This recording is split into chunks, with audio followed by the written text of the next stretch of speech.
Buenos días, tardes.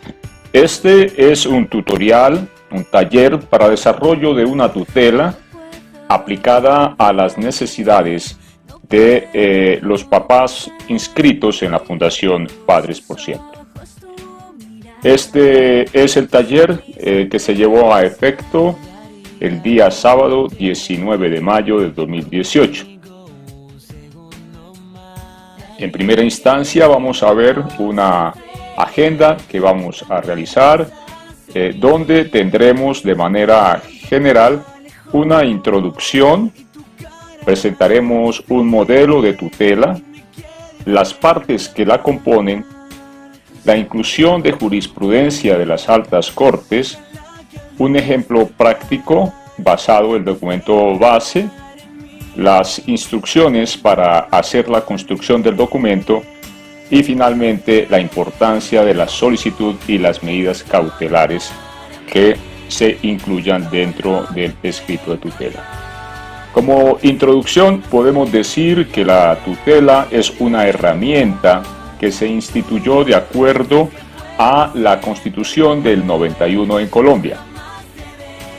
Esto significa que cuando un ciudadano colombiano se vea atropellado en sus derechos fundamentales, que están en la primera parte de la Constitución, los primeros 41 artículos de la Constitución, hay un capítulo especial que se denomina derechos fundamentales.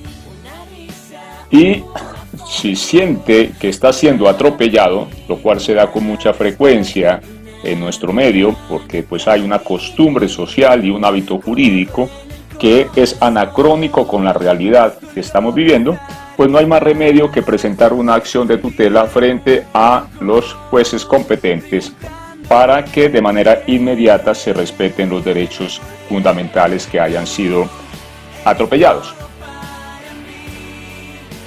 Lo que sucede es que la Constitución es muy clara en que nadie puede violentar o afectar esos derechos fundamentales, pero digamos que en la práctica la Constitución y las leyes, y sobre todo ahora, digamos, el supremacismo que hay hacia la mujer, pues hace que la función y los derechos del hombre sean ignorados o invisibilizados con mucha frecuencia. También sucede a veces con mujeres, pero que también son atropelladas y se ven en la necesidad también de colocar esta herramienta.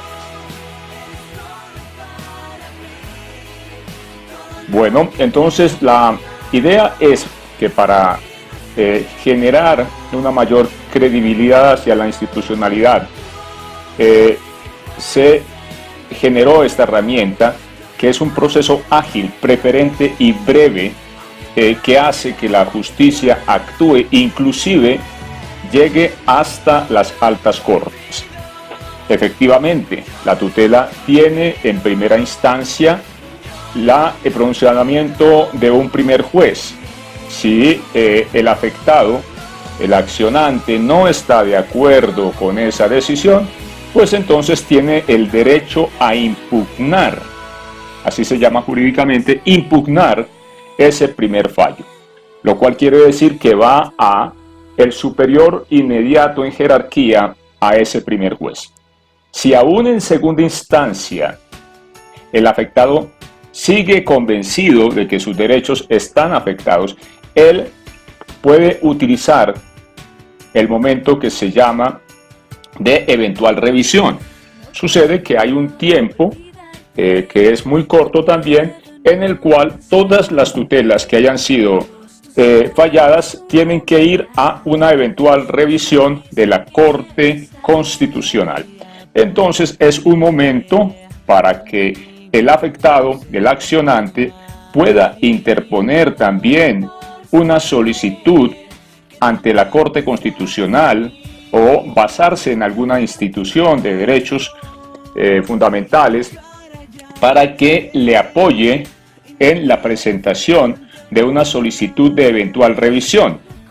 Hay unos requisitos que hay que acometer o que hay que cumplir y debido precisamente a los inconvenientes que se han presentado con esta posibilidad que tiene la Corte Constitucional, Dentro de la Corte Constitucional hay un procedimiento que hace que todas las tutelas vayan a las salas de revisión y allí haya también un protocolo de cómo elegir y bajo qué circunstancias. Entonces es importante asesorarse para que en caso de solicitar una eventual revisión se tengan en cuenta los parámetros por los cuales la Corte Constitucional y sus salas de revisión hacen la selección de las correspondientes tutelas que van a ser revisadas en sesión especial de los magistrados de la Corte Constitucional. Ese sería como un tercer paso. Pero adicional a esto, aún si la tutela no es seleccionada, porque pues entran miles de tutelas y tienen que seleccionar unas pocas, no van a dar abasto las diferentes salas de revisión si accedieran a hacer la eventual revisión de todas las tutelas, tampoco es el objetivo. Entonces, si aún así no hay, satisfacción y el accionante sigue sintiéndose que no se ha entendido su solicitud, puede acudir a lo que se llama el derecho de insistencia. El derecho de insistencia lo tiene la Procuraduría, lo tiene la Defensoría del Pueblo. Entonces, desde ese punto de vista, como pueden ver, en un periodo muy corto, de unas cuantas semanas, meses, prácticamente se va desde el juez que recibe la tutela hasta las altas cortes, a la Corte Constitucional, e inclusive se puede también acudir a que pueda también interponer el recurso de insistencia ante la Corte Constitucional.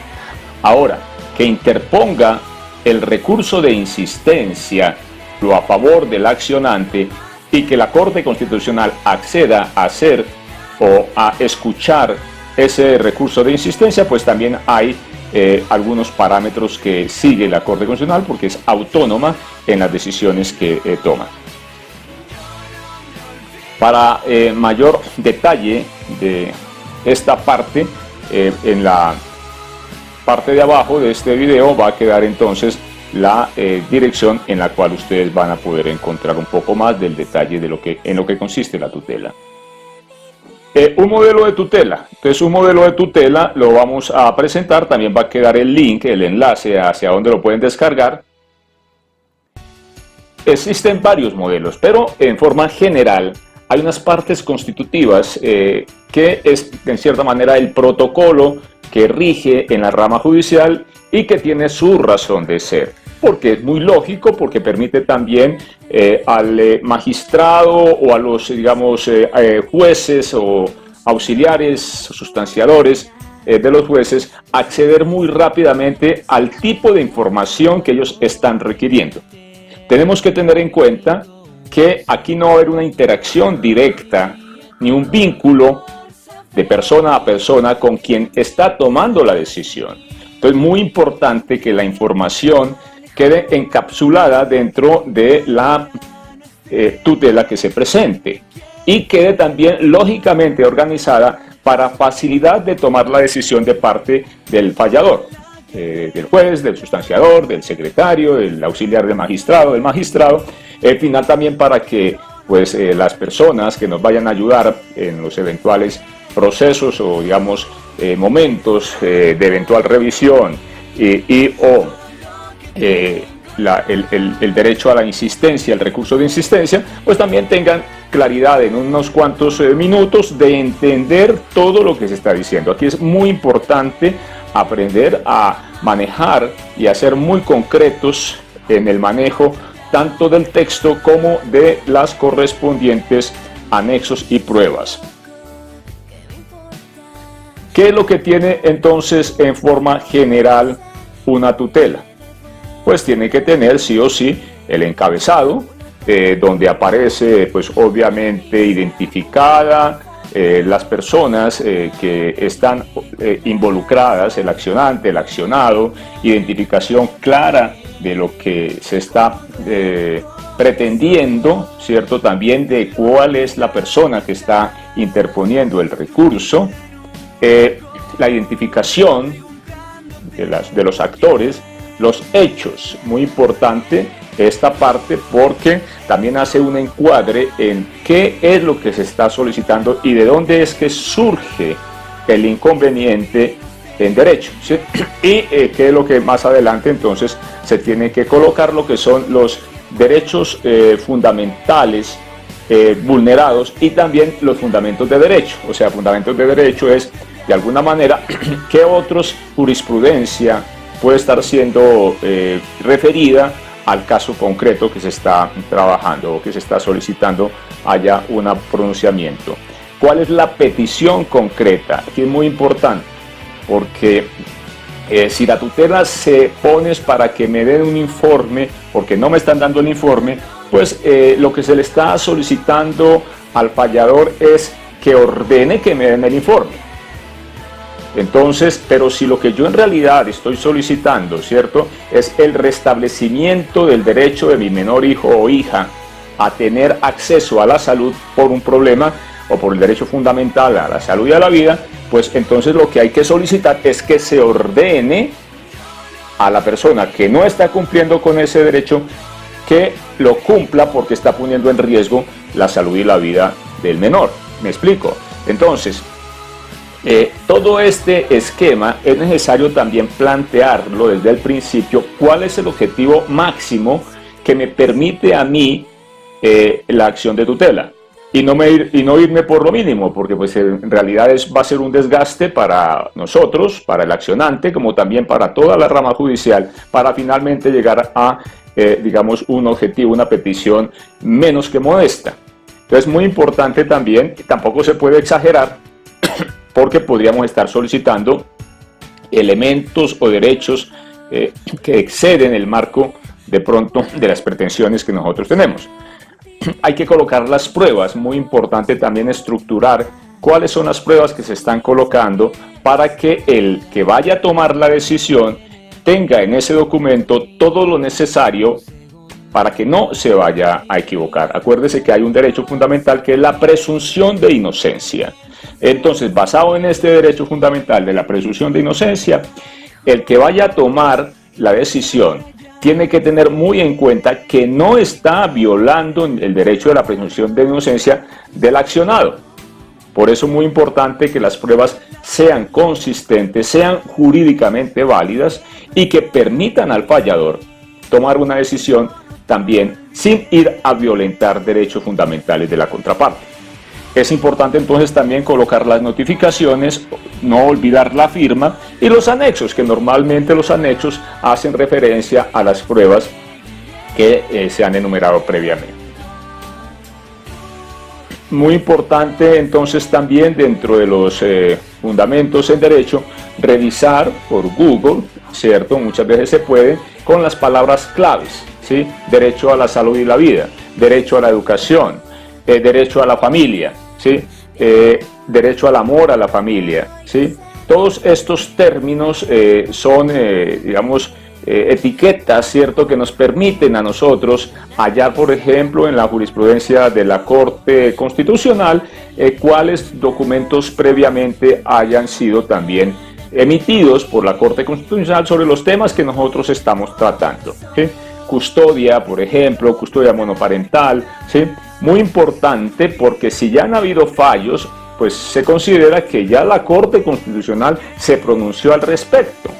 Pero como le decimos, bueno, como comentamos también, estamos en un proceso de cambio de hábito jurídico y costumbre social. No es sencillo a veces que ni los jueces, que también son seres humanos, puedan vencer algunos limitantes que tiene, por ejemplo, de considerar que nadie mejor que la madre para estar el 100% del tiempo con los hijos de la familia separada, y que las funciones del progenitor, del hombre, son accesorias, no son tan fundamentales como las de la madre. Eso es muy común en nuestro medio, en el pensamiento, o si no es en el pensamiento, por lo menos en las tomas de decisiones que tienen muchos actores. Y contra eso, pues obviamente tenemos que enfrentarnos y colocar las herramientas, ¿cierto?, jurídicas válidas para destrabar, para de alguna manera colocar completamente y jurídicamente convincente las herramientas que nosotros pretendamos hacer valer. Entonces estamos viendo el modelo de tutela que ponemos a disposición. Pueden ver entonces que tiene en la parte superior el direccionamiento, la identificación, pues obviamente como referencia que es una acción de tutela, el nombre del accionante, el nombre de la institución o de la persona accionada, o sea, en contra de quien se está colocando la acción de tutela. Sigue adicionalmente el derecho fundamental que se supone está siendo violado, lo mismo que la solicitud, ¿no? Entonces aquí claramente se coloca qué es lo que se está solicitando se ordene al juez. Y también el expediente, si de pronto está relacionado con un tema jurídico previo. El encabezado termina entonces también con la identificación de la persona que está llevando a efecto con más detalles, número de identificación y también de contra quién se está poniendo la correspondiente acción de tutela.